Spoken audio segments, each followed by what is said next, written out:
Estamos asistiendo en estos días a unas sentencias del Tribunal Constitucional que están escribiendo una nueva página, la definitiva esta vez, de lo que fueron los seres, ¿no? Personas como Chávez, como Griñán, como la consejera de Economía, que fueron condenados por haber generado un marco legal que algunos aprovecharon para cometer fraude, ¿no? No ellos, porque a ellos nunca se les ha acusado de cometer ese fraude, de crear un marco, ¿no? Mariano Rajoy, lo primero, compareció como testigo en tramas de corrupción generalizadas en su partido que, sorprendentemente, nunca llegaron a él. ¿Cómo es posible? ¿Alguien se ha hecho esa pregunta alguna vez? ¿Cómo es posible que Mariano Rajoy declarara como testigo en la trama Gürtel? O sea, el presidente del Partido Popular no sabía lo que hacía su contable. M. Rajoy no coincidía con la figura del presidente del gobierno. Es que, vamos a ver, la comparecencia como testigo en aquel asunto de Mariano Rajoy fue una suerte tremenda, tremenda. Y claro, si él no lo sabía, si él no sabía lo que se movía bajo sus pies en su partido y no era responsable de, al menos de las decisiones que se tomaban, como mínimo, hombre, por lo que sucedió en su entorno, lo lógico es que se hubiera marchado. Pero es que además él, sus comparecencias como testigo se producen en momentos procesales en los que en la causa hay una catarata de pruebas de la existencia de la corrupción, incluida la declaración de su propio contable. ¿Pero qué pruebas hay en el caso de Begoña Gómez? ¿Pero cuáles hay? O sea, ¿por qué se llama al presidente a declarar en esta fase procesal? ¿Qué pruebas existen? Es decir, no hay pruebas en el caso de Europa, ya le han dicho que nada. En el caso de Barrabés, ha declarado Barrabés. Ahora le llama a declarar como investigado. Eso ya de entrada, es una nulidad de libro. O sea, se me llama a mí a declarar como testigo cuando, vamos a ver, si hay un tráfico de influencias y se está diciendo que son en contratos que se me han dado a mí, coño, el primer beneficiado soy yo, lo normal es que me llame a declarar como investigado, porque además me va a hacer preguntas que en el fondo son preguntas incriminatorias. Por tanto, no me puede usted llamar a declarar como testigo, pero me llama a declarar como testigo. Y después, a resultas de la declaración, dice, ahora venga usted a declarar como imputado. Pues si no hay por dónde cogerlo. O sea, pongamos las cosas en su justo término. Es que al presidente del gobierno se le está pidiendo que declare en calidad de testigo en una causa que está forzada, no, lo siguiente. Y esto, o sea, ayer tuve oportunidad de hablar con dos magistrados de dos ámbitos distintos. Bueno, pues, es que, en fin, no hay ningún jurista serio en este país que defienda el rigor en la investigación que se está siguiendo en relación con Begoña Gómez. No lo hay. Leíamos el otro día a Miguel Tellado, una voz importante, la mano derecha del señor Feijóo en el Partido Popular, preguntándose qué pasaría en España, lo hacía en Twitter, si una persona de ultraderecha asesinara a tiros a un activista de izquierdas.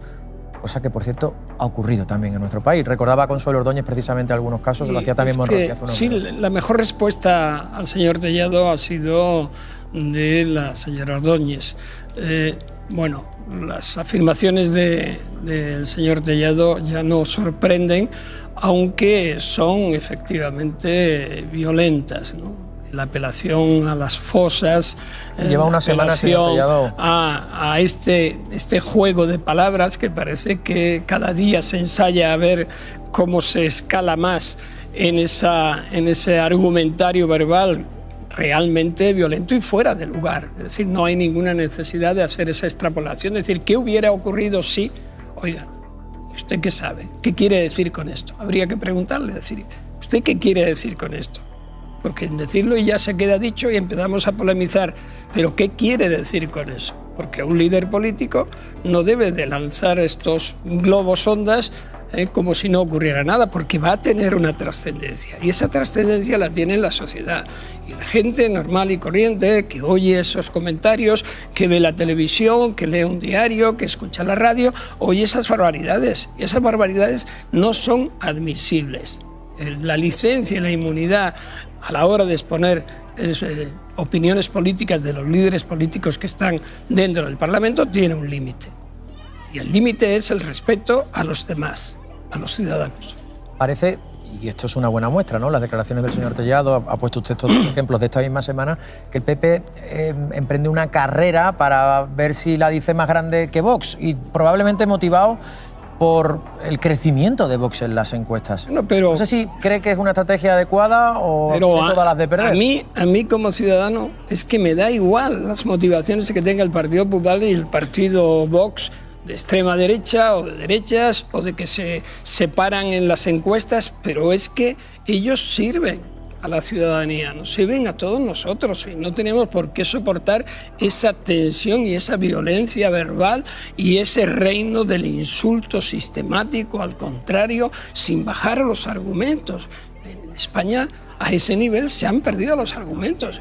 Yo no estoy viendo que haya un pensamiento ordenado, un pensamiento o una posición política que se defiendan con argumentos, con principios, sino que directamente se pasa a la confrontación, al insulto. Pero funciona, señor Garzón, funciona. En las encuestas funciona. Pero quizás seamos responsables todos de que ya no solo en nuestro funcione. país, le digo, hay ejemplos innumerables en países y en democracias occidentales, países de nuestro entorno. Parece que funciona.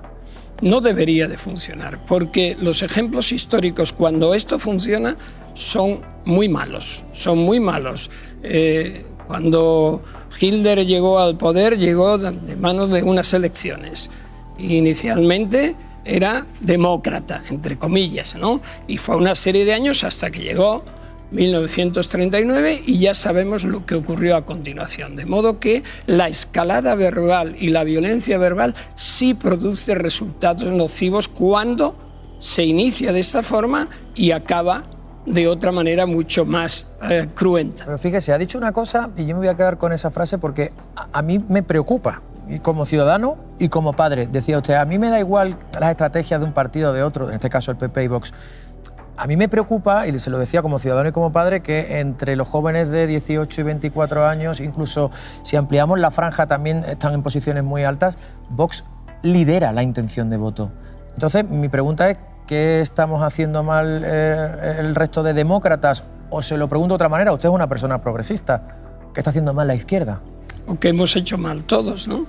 Yo aquí ya no distingo también entre progresistas y conservadores. Evidentemente son o somos diferentes, pero desde el final de la dictadura en España este país se ha ido construyendo desde el progresismo, pero también desde el punto de vista y las acciones conservadoras. Aquí en nuestro país ha habido gobiernos de derechas y gobiernos de izquierdas, y ahora hay un gobierno de coalición que responde a un panorama político muy fraccionado, que es el que los españoles hemos votado. Por tanto, si se está escorando, y no es solamente España, sino la mayoría de los países, hacia la extrema derecha, tendremos que valorar cuáles son las causas profundas, qué ocurre con la educación, qué ocurre con esos valores fundamentales, con esos principios que no estamos teniendo en cuenta. ¿Por qué se está produciendo esa inversión? Yo creo que hay una tendencia que está muy motivada también por los análisis fatuos, liminares y en redes sociales que nos llevan a una posición complicada y al control, lógicamente, de determinadas opciones políticas. Lo comprendieron muy bien hace tiempo y están explotando esa dinamización de las redes para ese discurso fácil que va a las tripas, que es emocional y que no analiza más que lo inmediato. Después, cuando estas políticas se instauran, vienen las consecuencias y entonces ya no nos acordamos de qué ocurrió en este momento. La falta de perspectivas de muchos jóvenes, las redes sociales y su influencia, usted lo ha dicho, y el nivel también de nuestra política, porque, y esto es culpa de todas las fuerzas políticas. En nuestro Congreso, semana tras semana, vemos debates de muy poco nivel, llenos de insultos y situaciones como estas. Le quiero preguntar por esto enseguida y por otros muchos más temas, porque la conversación va a ser larga. Volvemos en unos minutos y fíjese, esta semana en el Congreso. Presidente, declarando hoy de nuevo. Señor Feijóo, yo sé por dónde quiere usted ir, sé lo que pretende, pero no nos va a provocar. En primer lugar, Begoña Gómez. Sabía lo de Begoña y lo agradeció. Lo que está pasando en Gaza es un genocidio. Repita conmigo, señoría, un genocidio. Que ha hecho usted bien, pero que llega tarde. ¿Dónde está su alma y su corazón en Gaza? Deje de jugar con la sangre y el sufrimiento de tantas familias. Un poco de silencio. Es un corrupto, un traidor y un indecente. Que no vuelva a insultar. Aquí podemos empezar a cavar la fosa. Han cantado Franco. El comodín. Curso nuevo, costumbres viejas.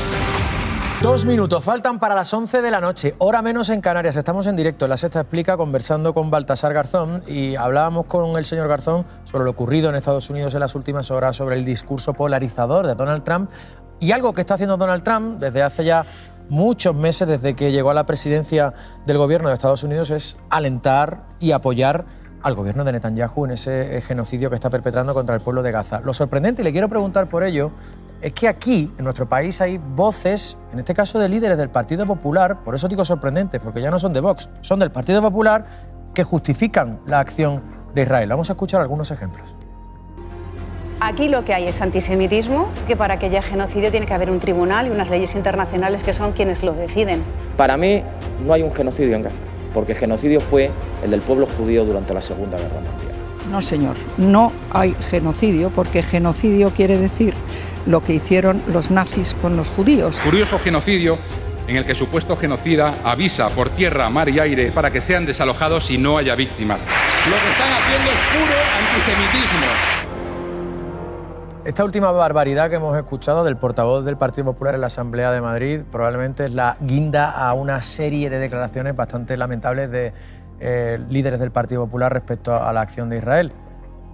Decía poco menos que, claro, como Netanyahu avisa de que te va a masacrar, pues entonces no se puede llamar genocidio. Por cierto, esto es lo que hacía ETA también. Es como decir que como ETA llamaba avisando de que había puesto una bomba en Hipercor, pues hombre, entonces el crimen tampoco es tan grave, ¿no?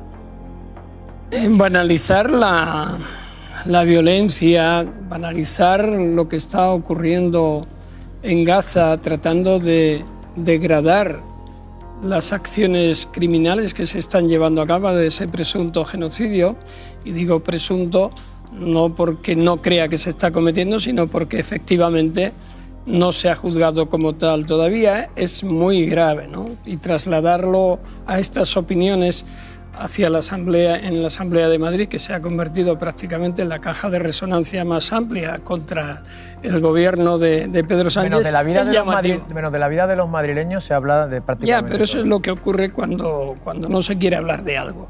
Pero lo que está ocurriendo en Gaza, que tiene un principio con los atentados y los asesinatos de Hamas, que son absolutamente execrables y se han condenado por activo, por pasivo, aunque aquí se diga que no se condenan. Es decir, no es verdad. No tiene nada que ver con lo que después acontece en Gaza, con la limpieza étnica que se está llevando a cabo, con el desplazamiento forzado de personas de un sitio a otro y ahora de más de 200.000 personas, con la eliminación, el exterminio de niños, de mujeres, de ancianos por hambre. Es decir, los ataques a edificios y alegaciones protegidas, a los hospitales, a organizaciones internacionales. Es decir, reviste todos los caracteres que la Convención de Prevención y Sanción del Genocidio establece como tal, y el Estatuto de la Corte Penal Internacional, porque hay una intencionalidad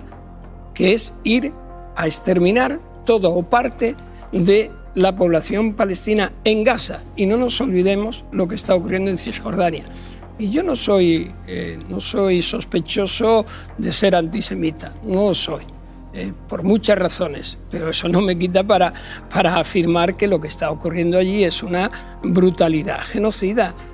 La Corte Internacional de Justicia está estudiando y ya ha adoptado medidas cautelares contra Israel, que Israel no está cumpliendo porque hay indicios de un posible genocidio. Por eso está interviniendo. Y la Corte Penal Internacional ha emitido órdenes de detención contra Netanyahu y el exministro de Asuntos de Defensa. Entonces, es decir, está funcionando y hay un hecho criminal allí. Minimizar esto cuando estamos viviendo en tiempo real ese genocidio es muy grave. ¿Qué hubiera ocurrido? ¿Qué hubiera ocurrido si el Holocausto lo hubiésemos vivido, el Holocausto nazi lo hubiéramos vivido en tiempo real? Es decir, viendo las imágenes de los nazis en la Segunda Guerra Mundial contra el pueblo judío. ¿Cómo lo llamaríamos a eso? Y entonces, en ese momento, todavía no estaba ni siquiera creada la Convención de Prevención del Genocidio, que es de 1948. Pero, evidentemente, todo lo que ocurrió hiere la sensibilidad más elemental. Entonces, decir, como hay algunas afirmaciones que se ponían en este corte, de que genocidio es lo que ocurrió en Alemania, en la Alemania nazi, no lo demás, porque se avisa, porque bueno, es banalizar y es muy peligroso porque sigue alentando. También ha habido genocidios en Darfur, en Ruanda, Sudán, en Armenia. O sea, cuidado con todo esto y sobre todo con los expertos, entre comillas, que afirman que es o no es. Y yo, como algo sé, no de muchas cosas, pero de esto sé algo, siempre me cuido mucho de utilizar las palabras adecuadas. ¿Pero por qué cree que hacen estas manifestaciones? Quiero decir, más allá de los puramente semánticos jurídicos, la utilización del término genocidio o la utilización del término crimen de guerra o de lesa humanidad, no sé si usted tiene la misma sensación que yo, da la sensación que es por llevarle la contraria al gobierno, ¿no? Como el gobierno español ha reconocido al Estado palestino, como está implementando sanciones contra Israel. Parece que también este asunto, que debería estar fuera de toda duda y de toda ideología, también sirve para atacar al gobierno. Sí, han convertido esto en un elemento, algo que debería de estar fuera del debate político y del discurso político, porque son hechos reales que están ocurriendo y que todos los días a las 2, a las 3 de la tarde, a las 9 de la noche, digo por las horas de los noticiarios, lo estamos viendo en tiempo real, se convierte en un arma política, incluso para llegar a decir, como el propio primer ministro israelí, que el gobierno español alenta el genocidio, porque somos antisemitas. Antisemitas porque se firmó el decreto de expulsión de los judíos en 1492. Se olvida, por ejemplo, que en 1991 se reconoció como tal, pero se olvida también que se expulsó a los moriscos, es decir, a los musulmanes. Se olvida que se ha regularizado y se han agilizado en una forma muy importante en los gobiernos de Pedro Sánchez la nacionalización de más de 70.000 sefardíes y ninguno de los que fueron expulsados de los moriscos, es decir, que también eran españoles. Es decir, hay un doble baremo y eso es peligrosísimo. Y desde luego lo que no se puede hacer es la utilización política como arma arrojadiza para temas nacionales que deberían de ser los que centraran y que todos estuviéramos unidos frente a esa barbarie que estamos viendo en tiempo real. No quiero dejar de preguntar al señor Garzón por un asunto sobre el que hemos aportado una información muy interesante en La Sexta esta semana. Hemos tenido acceso a los audios de la declaración ante el juez en sala judicial de los peritos de Hacienda, de la agencia tributaria, que investigaron al novio de la presidenta de la Comunidad de Madrid. Luego lo vamos a escuchar a lo largo del programa, porque claro, contradicen absolutamente los argumentos que sigue manteniendo a día de hoy la presidenta Díaz Ayuso. Y fíjese, vamos a recuperar algunos de esos argumentos esta misma semana aquí en esta casa, en A3 Media, en Espejo Público. Esa operación de Estado, que esto en realidad va contra mí. A ver, yo no soy defensora de mi pareja. Era una inspección fiscal que él ya había pagado, que lo hizo fuera de plazo. Pido lo mismo para un señor particular que, de no ser mi pareja, no estaría en ningún lado. Porque sale con Ayuso o porque ya hemos decidido que es culpable. Fíjese que habla de operación de Estado, me llama la atención todas las voces que se han levantado contra Pedro Sánchez cuando decía que algunos jueces hacen política. Si dice Díaz Ayuso que hay una operación de Estado, está señalando a altas funcionarias de la agencia tributaria, está señalando también a la jueza instructora. ¿Está haciendo lo mismo en este caso que se le acusa hace Pedro Sánchez? El problema es la manipulación de las palabras y a veces yo creo que no saber cómo funcionan las instituciones. Y al menos quienes ostentan una alta responsabilidad en las instituciones deberían saber que el gobierno, en el devenir y en la actuación de la Agencia Estatal Tributaria y en todo el sistema de inspecciones, cuando alguien defrauda o cuando está sometido a una inspección, no tiene nada que ver el gobierno, no puede ni siquiera intervenir. Es un organismo técnico que cumple la ley y desarrolla la investigación. Y cuando llega a la conclusión de que se ha producido una presunta defraudación, levanta un acta correspondiente y si pasa la defraudación más de 120.000 euros, pues tiene que dar traslado a la fiscalía correspondiente, que es lo que aquí sucedió. Es decir, se vieron que había la posible falsificación de unas facturas y unos ingresos que aumentaron exponencialmente y que no se correspondieron con el aumento del tributo correspondiente, hacen una valoración, hacen un informe pericial y ahora está en manos del juez o de la juez correspondiente que los tiene que valorar. Es decir, es el funcionamiento normal, desde el principio hasta el final. Que digan que es una operación de Estado contra una persona diferente, yo creo que es una exageración. Actuar de forma muy temeraria, que no debería de producirse en quien tiene esa alta responsabilidad, que entre otras cosas ha contribuido a que este tema sea de interés público, porque ha sido esta persona, la presidenta de la Comunidad de Madrid, la que desde el principio ha llamado a publicitar el tema y a darle un carácter público que no tenía. Fíjese, el caso es completamente diferente, pero desde su alta responsabilidad, el presidente del gobierno, Pedro Sánchez, se lo mencionaba hace unos segundos, acusa a los jueces, en este caso, de hacer política. Vamos a recuperar exactamente lo que dijo, porque lo ha dicho al principio de esta semana. Pasan tantas cosas, han pasado tantas cosas esta semana que ya nos parecen prehistoria estas declaraciones del presidente Sánchez, pero vamos a oírla. Que hay jueces haciendo política y que hay políticos que tratan de hacer justicia, sin duda alguna la hay. Afortunadamente es la minoría, pero la hay. Y hacen un daño terrible, un inmenso daño a la justicia. Si usted me pregunta por mis familiares, pues es que yo sé cómo viven, yo sé qué han hecho, cómo son.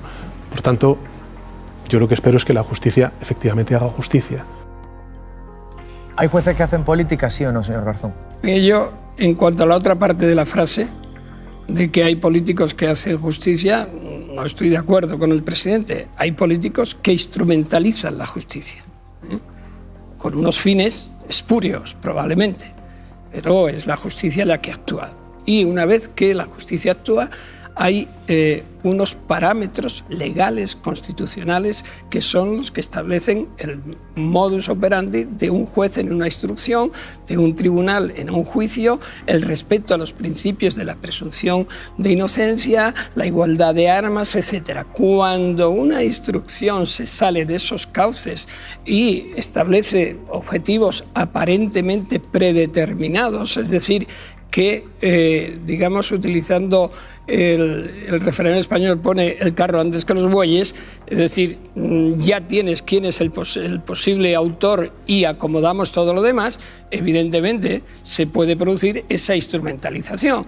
¿Eso ha ocurrido? Sí, ha ocurrido, claro, pero no solo en España, ocurre en muchos países, pero ahora sí estamos hablando de España, eso sobre. Y cuando una investigación se hace de forma prospectiva, es decir, vamos a ver qué sale, se cierra una puerta, se abre otra, te la vuelven a cerrar y buscas por otro sitio, llegas en el momento en que dices, esto es una especie de causa general, a ver si me pillen de alguna manera y en algún momento en cualquier resquicio. Eso no es una investigación con todas las garantías, ni es proporcionada, ni es respetuosa del Estado de Derecho. Y eso se está produciendo hoy día en España. Es verdad que la mayoría de los casos, y eso creo que lo dijo el presidente también, salvó a la inmensa mayoría de las actuaciones judiciales. Entre otras cosas porque hay unos mecanismos que establecen cuáles son esos parámetros y si no se cumplen, se corrigen. Pues venga, les soy concreto, salvo a esa inmensa mayoría. ¿El juez Peinado es uno de esos jueces que hacen política? Bueno, yo en alguna ocasión he criticado la instrucción y el derecho a la crítica existe. Evidentemente, yo me rijo, no conozco cuál es el contenido del proceso más que por lo que está publicado, y por lo que está publicado y por la variación del objeto procesal de investigación, al menos lo que, desde mi punto de vista, lo que está haciendo el juez de instrucción no es correcto de acuerdo con los parámetros que yo mismo he establecido. O sea, que está haciendo política, en su opinión, claro. Bueno, si está haciendo política o no, lo sabrá él, pero que concuerda la forma de investigación con determinados intereses, y entramos en la segunda parte de la frase, es decir, que hay intereses políticos mediantes ahí, porque estamos viéndolo todos los días en el propio corte que ha puesto de las afirmaciones que se hacían en el Parlamento. Pues bueno, el líder de la oposición lo estaba sacando, lo estaba diciendo, estaba afirmando, es decir, se está utilizando como arma política un procedimiento judicial, y eso quizás es lo que desde mi punto de vista corrompe más al propio sistema. El juez Hurtado, que ha procesado al fiscal general del Estado, ¿es otro ejemplo de esto mismo? ¿Está haciendo política? Mire, el caso del fiscal general del Estado es, desde mi punto de vista, un auténtico despropósito procesal, y de hechos y de procedimiento en sí mismo, porque no hay, por el análisis que yo he hecho y lo que conocemos desde fuera, no hay ni un solo elemento que nos lleve a una afirmación siquiera indiciaria, pruebas se verán en el juicio oral, que lleve a la conclusión de que el fiscal general del Estado actuó de forma contraria a la ley, sino todo lo contrario. Cumplió el deber de información que establece el propio artículo 4, creo, del Estatuto del Ministerio Fiscal y la propia circular de 2005, donde se establece la obligación de informar por parte de la Fiscalía ante lo que era un bulo. Y, por cierto, no se ha investigado esa afirmación falsa ni esas posibles calumnias que se hicieron desde el principio, y creo que se debería de investigar. Y luego, más allá de eso, la instrucción ha sido unidireccional. No ha habido prácticamente contradicción, y se siguen en el último auto de apertura de juicio oral, se siguen manteniendo afirmaciones muy duras, como por ejemplo que desde la Fiscalía General se comunicó al Palacio de la Moncloa o a la Secretaría General o tal, pero bueno, oiga, es que eso no es verdad, no hay ningún soporte, y por contra se rechazan los testimonios de varios periodistas, entre otros el de esta casa, de la Sexta, cuando han dicho categóricamente no fue el fiscal general. Entonces, no sé cómo van a probar cómo van a romper la presunción de inocencia. Me quedo sin tiempo, pero quiero hacerle una última pregunta, señor Garzón, y tiene que ver también con el presidente Sánchez. La última vez que estuvo usted aquí en este plató fue días después del encarcelamiento de Santos Cerdán. Y yo le pregunté qué debía hacer el presidente Sánchez, si debía irse. Y usted me contestó que debería hacer una cuestión de confianza o dar un paso al lado y que entrara otra persona. He leído textualmente su respuesta. ¿Sigue pensando lo mismo? No necesariamente. ¿Ha cambiado de opinión? No, yo internamente sigo pensando que ese hecho se debería de haber producido, pero es una opinión personal. Vale. A partir de ahí, el presidente ha dado una serie de explicaciones y ha habido debates políticos. Lo que ocurre es que a mí me falta el juicio de la confianza en el Parlamento. Pero ni soy parlamentario, ni tengo poder para decir lo contrario. Yo creo que ante una tesitura de la que estamos hablando, debería de haberse producido un acto de alcance equivalente. No se produjo, dio explicaciones en el Congreso. Bueno, seguimos adelante porque todavía hay que seguir respetando la presunción de inocencia, y la respuesta política la ha dado.